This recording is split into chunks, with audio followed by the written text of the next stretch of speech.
Welcome to Season 2 of the Revenue Marketing Report powered by CaliberMind. Our goal in the RMR is to help marketers move from subject matter experts to strategic business partners. I'm your host, Camela Thompson, and today I'm thrilled to introduce Sasha Samoilov. Sasha, tell us a little bit about yourself. Yeah, thanks for having me. So to start kind of at the beginning, you have to get context of where I'm at kind of now.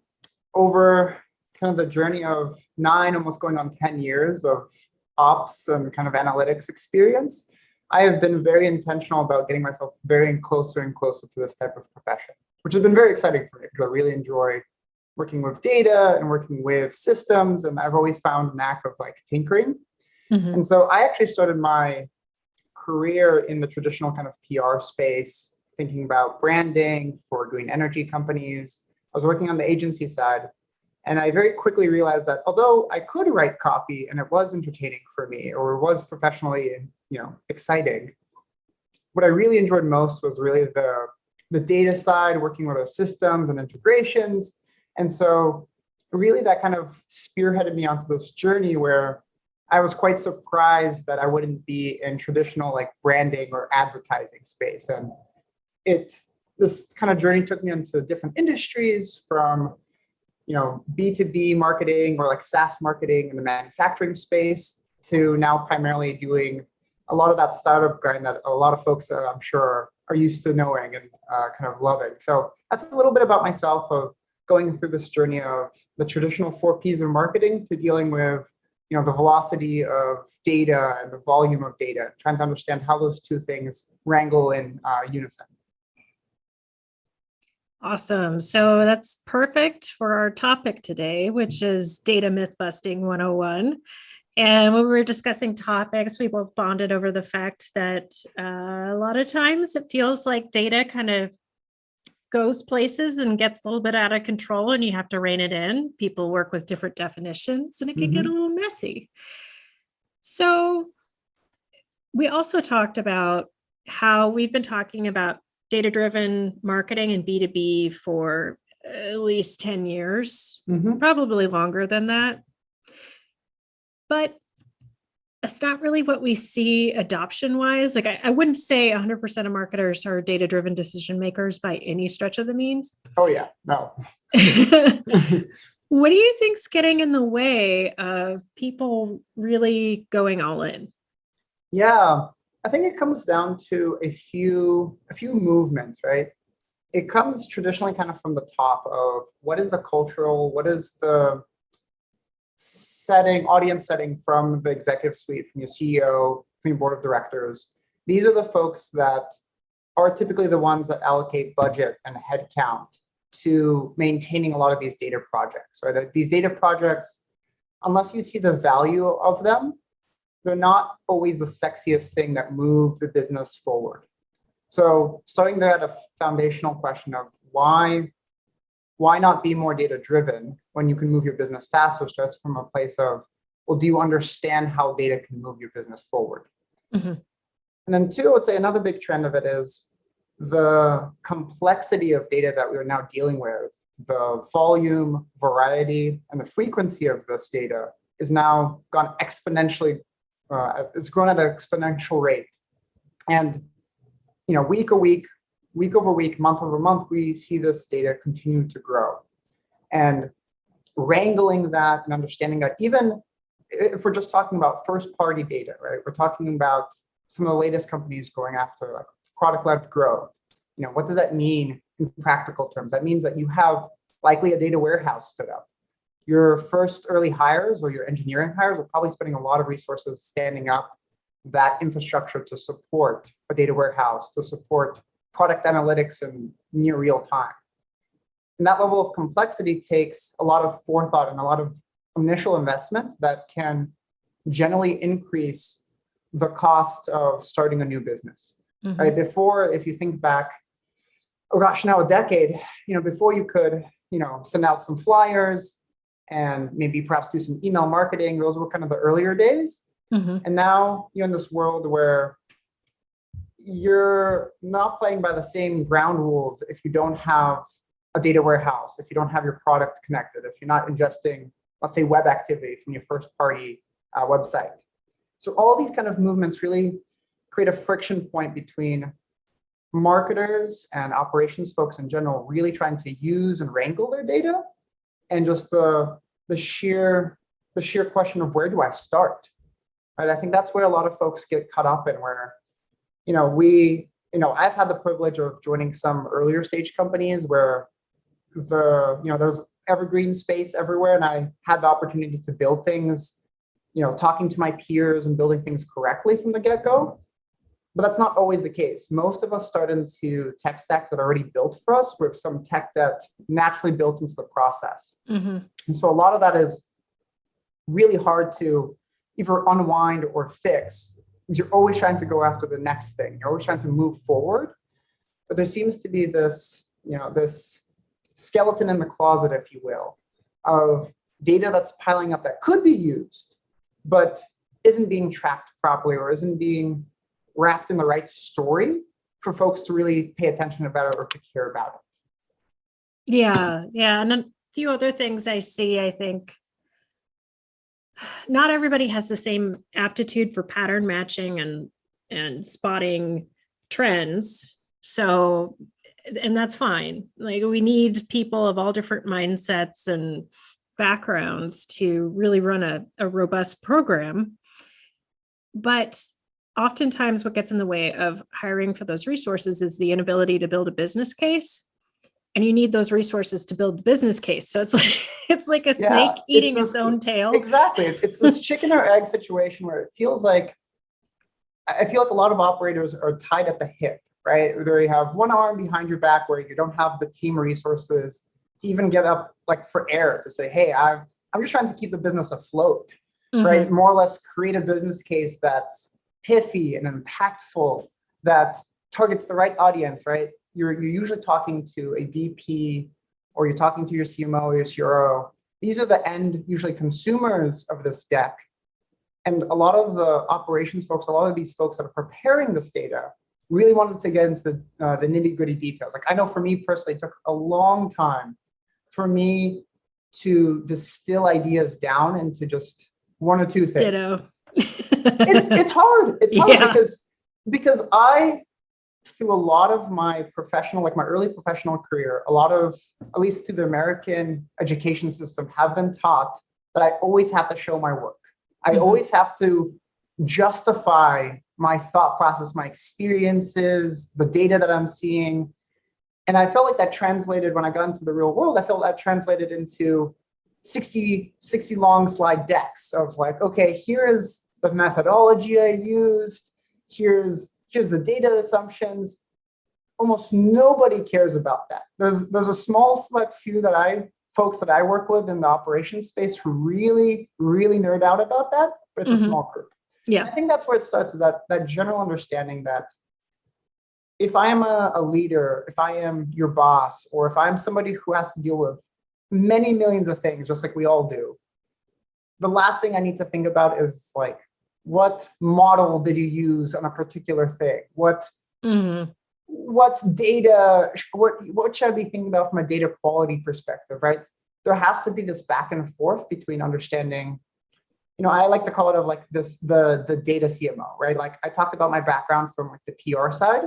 For many years of my career, I've seen the brand CMO who comes in and says, here is how the outward facing image of the company should look like. And now you have this new age of the data CMO, or the data executive leader for that matter, who's starting to really understand how all these things play into a bigger picture, how you can influence go-to-market strategy. Like, this is, working with a lot of PLG customers, this is a lot of what they've realized is really important. What if I take first-party data and see how I can adapt my product, my go-to-market process, and everything in between to really make that engine kind of hum really well? Well, great. That means that you have to have, now an analyst cleaning the data, a data science team modeling the data. Those are expensive resources that take time, both time and kind of financial investments that not all companies are ready to quite make. And those companies on the path to transition, where they might be thinking about things from a very rudimentary standpoint and haven't quite yet up-leveled to a very sophisticated standpoint, whatever that means for them. That journey seems treacherous, and it seems like a chasm that we always talk about this chasm of, product launches and early adopters, but we don't talk enough about the data chasm of, I'm a system of, I might be a large company with large resources. So, I'll use as a general example with no specifics, let's say like an IBM or an Intel. I might have a lot of resources at my hand, but it's so complicated between product lines and between regional segments. Which team owns this? I have one engineering team here, another engineering team here. My go-to-market teams are somewhat talking to each other, but not really. You start to see how quickly it snowballs out of control to a place where, I always come back to this question of where do you start? And I think for me, it's really around, you have to start at the core of the culture. Right? You have to have this muscle that you build with your executive team that says, like, let's have a back and forth. Like, what is your constraints that you're dealing with? Right? Because we know that CMOs have shorter and shorter tenures these days, unfortunately. And I think it's because it's due to, there's no more flashy slides. The glamour and glitz of the advertising, the Mad Men age is kind of gone. Not to say that there isn't really cool things marketers are doing now. Yeah. But it's to say that we can no longer just simply rely on brand recognition or traditional principles to drive us forward. We have to start really understanding why I should standardize my data, why industry, as an example, in 5 different places, it's a really bad thing to have. When you've spent all this time on sales enablement, you've spent all this time on, packaging your product for, let's say, the difference between financial services and, let's say, insurance companies. Imagine if your team gets it wrong, right? They go in with a different message. It just doesn't land. Yeah. You can't segment your data. You're in trouble. So and a bunch of creatives are just going to start screaming at me during this podcast, but I have to wonder out loud, do you think we'll see more ops people moving up into CMO type roles? If they can stretch, I feel like you kind of have to stretch your creative muscle a bit and prove you can do that as well. I think it's already happening. I think that there's this trend where every single day I'm hearing more and more things that ops has to own. Data privacy typically used to be held exclusively in legal. Now I have to, as an ops person, I have to understand GDPR. I have to understand all the regional segments of law. I still feel like legal should weigh in there and really own that, but legal should definitely own it. They don't like owning anything though, because liability. Of course, but legal should still own and direct the vision of it. Yeah. But I need to be responsible of how my data is used. Legal is now coming to ops folks and asking, like, how are we complying with these types of deletion requests? That's fair. Right? I think that's fair. I think marketing operations needs to acknowledge and accept that they own the data strategy. Yeah. Because everything you do impacts everything downstream. Exactly. And I think naturally, because ops has been forced to stretch itself, especially if we talk about marketing operations in the space of other operations roles, for some reason that creative label of marketing has allowed us to basically put anything under the sun under marketing operations, right? For some reason, it seems that sales ops and other types of ops functions are very well defined, right? They have a very well, generally, more so, I would argue, more so than marketing ops. I don't know about customer success ops. That's I think fair. that one's a little newer, like the newer That's ops true. functions, and then revenue operations. Ooh, that's just a wild card right now. Like people are still figuring that out. It's the same strategy of, like, we take this thing that we know, we understand revenue management, we understand marketing, we understand sales process, and somehow when we smash it together with operations, it creates this mirage that no one can understand for some reason. Just don't forget customer success. We could talk about this for hours. We should probably not dig into this one. The bottom line is, I think, to answer your question, to get back to it, I think, yes, I think naturally it's a really great pathway for an operations person to stretch themselves, really adapt their soft skills, to then be able to be a leader who understands, who can basically go up and down the chain, who can, look at a slide. And this is scary. I've seen this a few times with a few of, the customers I interact with and a few communities I'm part of. It is scary how precise, talk about spear phishing, how precise a leader can be when they can go all the way down to the minutia of pointing out one decimal point that's wrong on your slide. It's a scary thing because it is powerful how you understand how that one number translates to, oh, I'm going to have a bad quarter in 2 quarters from now because I understand cohorting, right? Understanding that power is just phenomenal. I think we'll see more and more folks start to leverage that and start to realize that to create those great business cases, to do that translation between what the business needs and what the data says is a natural fast track to that leadership area, to that leadership kind of component, whether you call it a CMO or, a chief data officer. I don't know, right? I don't know what that role is going to be because it feels that as we kind of start to touch on, CS ops, revenue ops, marketing ops has its own flavor of covering too much. Yeah. And I feel like that simply saying that it's just going to be a CRO or traditional CMO feels like the industry, we need to, as an industry, we need to redefine what that role is, because right now, currently, I have just such a different association from a data-driven CMO as opposed to just a CMO and it's solidarity. It's strange to think about. I talk about how we should have a chief data officer, but it almost feels like there is that terminology, but it doesn't feel like it has any weight behind it. Yeah, well, and it depends on where they're focused, because if you have a product that's really data centric, then none of your departments are the cobbler's children has no shoes.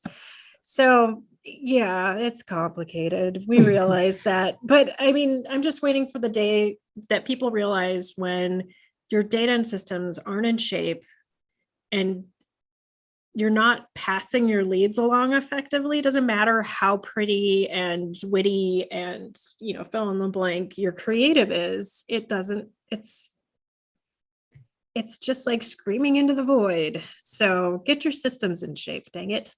Yeah. So I think we were both reflecting on some of the data myth blowouts we've seen. And I've seen some pretty intense ones where 2 departments just go at it in a board meeting over data points because they've had their teams go do some independent research and then they're conflicting. You and I kind of thought it came down to one thing, but if you could share with us why you think that happens, and as a tack onto that, do you think that it happening in the boardroom is kind of a culture specific thing? Should it be happening elsewhere? How can we kind of help mitigate those situations? Oh yeah, it's kind of 2 parts. So I'll answer, just because I feel so strongly about both sides, but I'll answer the latter question first. Should it happen at the boardroom? Of course not, right? Regardless of whether you want to call it optics or politics, or whether the data is actually potentially even wrong, which I'll argue for the second point is actually not usually the case. Yeah. But at that level, to me, it's always been that at the board level, at the highest boss's boss, if you will, if you think about it that way, you're there to tell a story of what's happened. Did it objectively work? Did it objectively not work? And what are we going to do to either double down or fix it? Right? Because at the end of the day, really what the relationship typically between a board and your executive suite is, that a lot of people don't understand, is that there's an advisory component, but there's how does a business run? How do we keep the lights on? And how do we obviously keep growing? And then how do we, give back to the environment if that's one of your mission goals? How do we give back to stakeholders potentially? There's a lot of things floating around, but it comes down to how does the business continue to operate and grow and innovate? Right? That's really what we're talking about here. At that level, it shouldn't be a discussion of, oh, my team came up with this answer and your team came up with another answer, and so that means everything must be thrown out, right? And that's what I don't like about that, because at that level of a conversation, if you haven't gotten your ducks in a row, you really shouldn't be going to the board to present. that to me feels like a half-finished product that you were just presenting to somebody who, quite frankly, as I mentioned, this kind of scary ability to point out things. If you have a good partnership with your board, they are going to be the first people who are going to say, that slide doesn't make sense. The 5 slides you presented on, one of the 5 slides doesn't make sense. I feel now nervous about investing more, or giving you more advice, right? It's very quick how credibility can just wash away. And so now to your first question is, where does it usually come down to, right? So these 2 frictions, these 2 teams kind of go into the metaphorical boxing ring. What does it come down to? Honestly, for me, what I've seen is it honestly comes down to usually a date filter. Yeah. It's usually something benign. It's never like the movies. It's never like a spy. Like I'm very much into spy movies. It's never like something, Dr. Evil style of, hey, this is a ploy to make my numbers cook and look better, right? Have I seen and noticed some of this toxic behavior about number cooking? For sure. It does happen. Yeah, me too. Yeah, it does happen. It does happen, but I think that it's rare. It's very rare. Thank goodness. Because now there's more transparency. There's more data available, so it's harder to hide behind it. And now the new tactic in the book, if you will, is to say, I'm doing off of this filter, you're using off of that filter. The analysis that we've done is completely thrown out because we're off by, 10 or 100 in the scope of thousands or tens of thousands of something, whether it's leads or revenue, right? Mm-hmm. The expectations that we are going to balance out from a financial accounting perspective just doesn't make sense to me. It doesn't make sense that when I look at a slide, if the insight is the same, it's still the magnitude of the insight, like how big of a problem or how much we should double down, like how much is this working, is the same. Why are we talking about your number in a CRM like Salesforce versus my number out of a SQL database, for example? Why does it matter, right? People get so fixated on that like little tiny detail where I understand that like we should try to achieve perfection. We should try to get good data quality practices. But I hear this more and more now in a lot of circles, like good shouldn't be the enemy, or like perfect shouldn't be the enemy of good. Yes. Yeah, especially with marketing analytics and marketing data. Like it's a weird thing for me to say. However, it's not ever going to be like your balance sheet. So I've worked with some CEOs from a finance accounting background, and we get fixated on, well, your number of MQLs that you reported last quarter actually changed a little bit. Let's dig into that and see why. And I'm like, well, there's merging records there. Like it's never going to be down to the penny. For it to be stable, in most cases, or at least most cases that I've seen, because the data and tracking is not at the level that it really should be. It's not that it's not hard to track. It just hasn't been done before. I have to snapshot in the form of slideware. Yeah, because there can be legitimate reasons for variation, like record merging. Exactly. If you're literally off by 2 or 3 and you're looking at a quantity of hundreds, you're fine. Yeah. It's like, I could understand if it's a large factor. So all those folks that are, again, data mindset, we've talked about being data driven. I understand the factor of like, if it's off by, double digits, high double digits, we should investigate, because that likely means that the overall story could drastically change. I could go from a double down to maybe we keep it stable, right? From a budgetary or, investment perspective. But that's not to say that, again, there is, most of the time it's going to be legitimate reasoning. And some of the time it comes down to like, we chose, the 30th versus the 31st in a technicality, and there just happens to be like 2 more people that came in real quick on the 31st than they did on the 30th. Yeah, okay, great. My 2 favorite words are directionally accurate. Yes. But I've noticed that quite a few marketing leaders in my past have lost credibility because of these small variations. And the original expectation they set that everything was set in stone. These are 100% accurate. How can we better equip our marketing leaders to have more healthy conversations around the data so they're not finding themselves in that situation? I mean, I think it comes down to a general understanding of like where some of the limits are. And I'm not saying that all executives should be down in the weeds, whether it's Salesforce reporting, whether it's a BI tool like, Looker or Tableau. I'm not saying that they necessarily need to go down to the very level and spot check records like an analyst or an ops person might do. But I still think that there should be a culture around kind of flexibility and kind of forgiveness in that respect, right? Of understanding of like where we're at today and why some of these variations occur, right? Basically having ammo to back up some of these variations to say, hey, if you want this type of report, know that it's going to be different than what you show on slide 5 because of these 3 factors, right? It might be timing, audience, what is your type of end goal, right?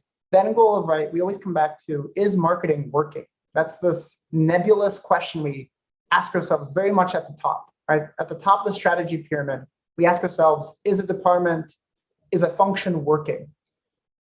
Well, I can tell you when you bring that question down to the person who's actually doing that, unless they're experienced to ask you why and dig deeper into what you're actually trying to show, you might not get the correct answer, or you might get an answer that's only for this fiscal quarter, or only for this month, right? Because it's so hard to, as folks in the data realm, as folks in the operation space, we're supposed to do that translation up. Yes. But I think for a lot of our leaders, like it should also be a translation down. Yes. Like, be curious about why there is this variation. It's okay to have that collaborative conversation, but we need to have it be a conversation of like, as a leader, I need to at least have some cursory understanding why numbers can change. What I'm asking for when I say, let's just email all customers. Wow, that's not an easy task. Bad idea. Well, first of all, it's a bad idea, but second of all, that I have never known from a financial, like how the finance team versus how a marketing team versus how a CS team defines customers. Yeah. Being able to directly communicate them through a channel like email. It's always different. I have never been able to understand of like, well, what if we have multiple users at an account? Mm-hmm. Do we consider all of them to be our customer? What if we have never talked to them? What if they're not opted in? Well, okay, that's a clear answer. Yeah, and if you're new, you don't know to ask those questions. And it's hard. It's hard because there's so much context that has to be given. Mm-hmm. And that's why I think it comes down to those brand CMOs just don't know how to also translate it down. They don't know what they need to ask for. They don't know what they kind of don't know what they don't know. And they don't have the time or the priority put behind it to get some education or get some, learning from those ops folks and those data folks that are actually in the weeds, right? Mm-hmm. Like, because of the nature of how things quickly move, I know in the ops space, I have to constantly asking the people every day, every week to see what is coming up, what is new, what is this, whether it's a vendor, whether it's a technology, right? Is Web3 a thing? Yes or no? Like, who understands that? But like, there's a very fine timeline if you're as an early adopter, like, moving into that kind of like early majority. You want to make sure that you're on things that are stable, but things that also like improve your numbers. Because there's always this notion of the thought leadership, as some folks have called it in the space, is always like, sometimes several months, maybe even years behind of what you're doing today. Right? Yeah. Because until you get results, it's hard to be like, look at this amazing thing I've done. No one really talks about their failures. So at best you're getting is a stale, curated thing of a listicle of like top 10 best things to do 5 years ago. Mm-hmm. If you haven't done it, well, that's kind of sucks to suck, I guess. Oh yeah. No, I need to start a new segment called the Soapbox because all these things are popping into my head. Like, if the leadership team doesn't understand how useful data can be and how necessary it is, you may be stuck doing all of this in Excel. Mhm.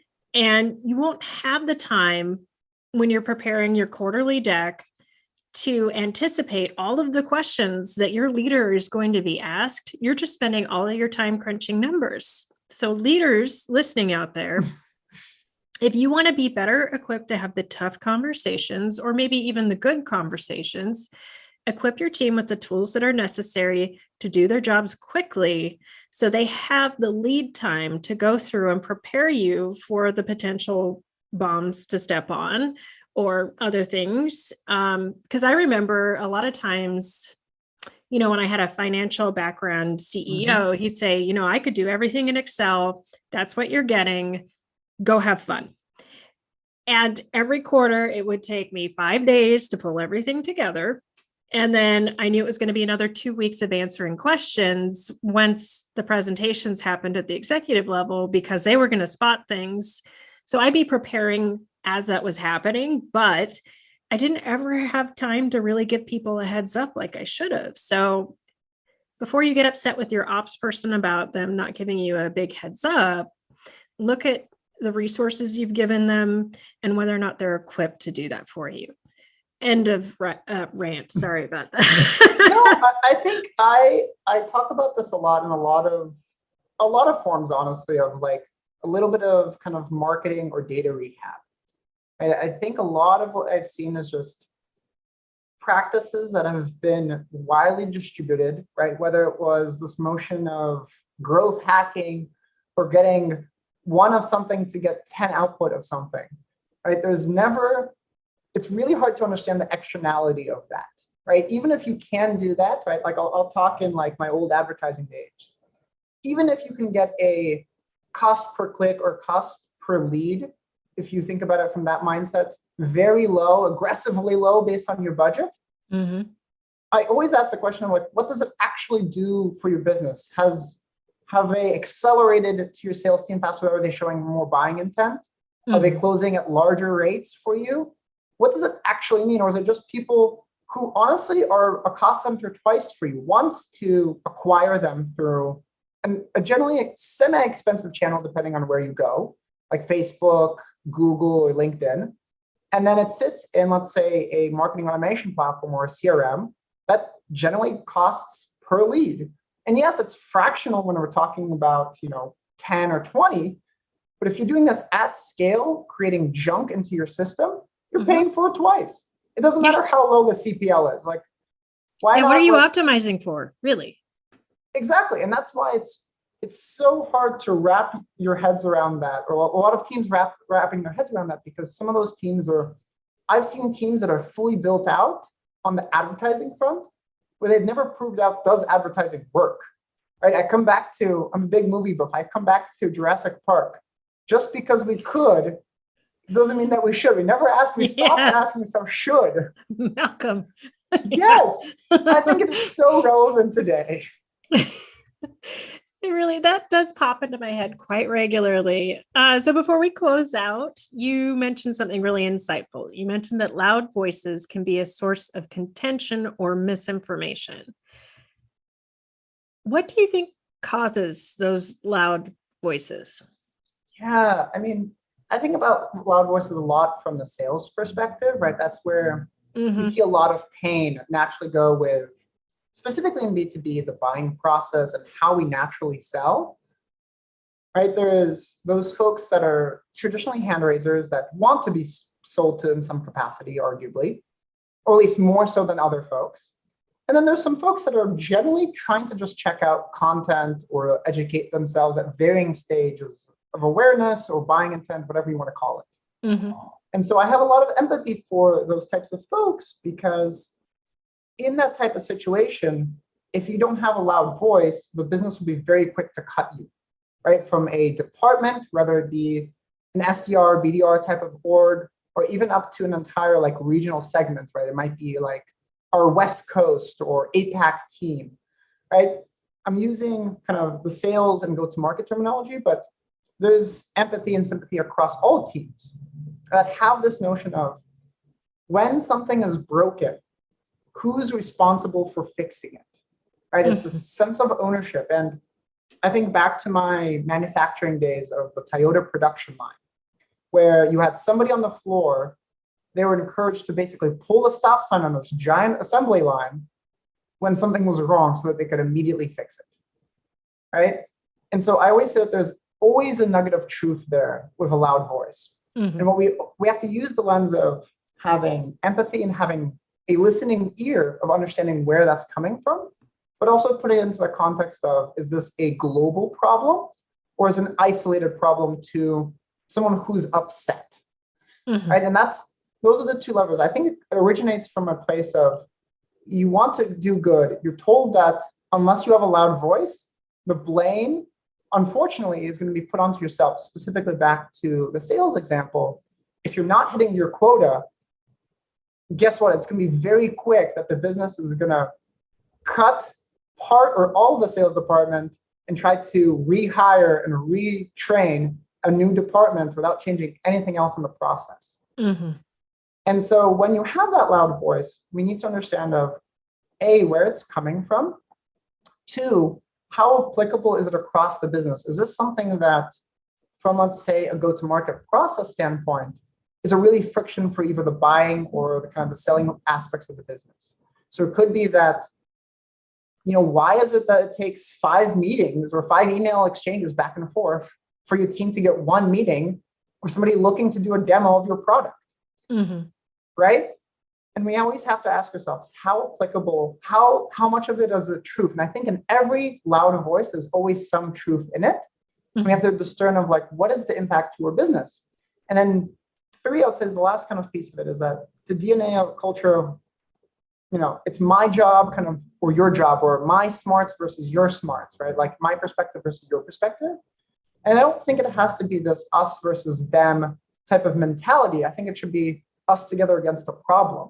Yeah. Right. I think it's much better to say, I have a loud voice. I personally, in all my experiences as an operations person, as I've gone through my career, I've had to have a loud voice. Yep. I had to say that this doesn't work. This doesn't make sense. We need to be investing in this data project when we're not, because that's where we identify blind spots. And yes, I could understand how the uneducated eye, it sounds like I'm just complaining a lot about a lot of things. But there's usually a grain of truth there, and then we have to kind of understand what to do with that information. So I think it comes down to listening intently and then putting it into context of the business of, if we make this change, what is the impact to, let's say, even your peers or your ability to close revenue from a sales perspective again? So it might be to say that, let's say, as an example, a new privacy law just came out. So a bunch of European and kind of APAC regions are now decreased in, let's say, the volume that you send of incoming demand. Okay, well, you can acknowledge that. You can try to create new process or new demand to supplement that demand that you have to restrict. Okay, that's a valid use case, but that's not necessarily applicable to your West Coast to East Coast team, where they might be metaphorically sitting on like fat cats. Yeah. Right. And so that's where you always have to take those kind of the grain of sand, but also to see, is it part of like a bigger farm, or is it part of a bigger story? And how can we lead with I go back to kind of the improv methodology of yes and.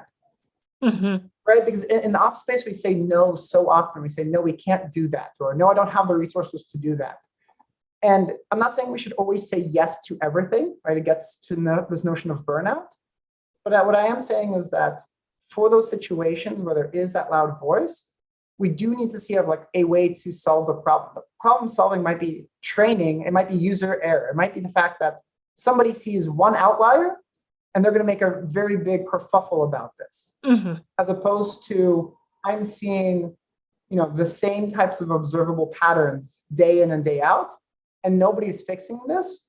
Well, then guess what? They're going to leave and go to another company that will fix it. Yeah. Right? Now it reminds me of the dynamics that we have to fight. The example that always pops in my head is marketing says sales isn't following up on leads, and sales says the leads are garbage, and they're usually both right. Yep. So yes, Wise words. So Sasha, thank you so much. It's been a lot of fun. Where can people find you online to network? Yeah, the best place to reach me at is just Sasha Samoilov. It's my first and last name put together on LinkedIn. Would love to connect with anybody in the space. Wonderful. And for those of you listening, if you enjoy this podcast, please tell 2 friends, like, subscribe, comment. And for those of you looking for more great content like this, check out calibermind.com.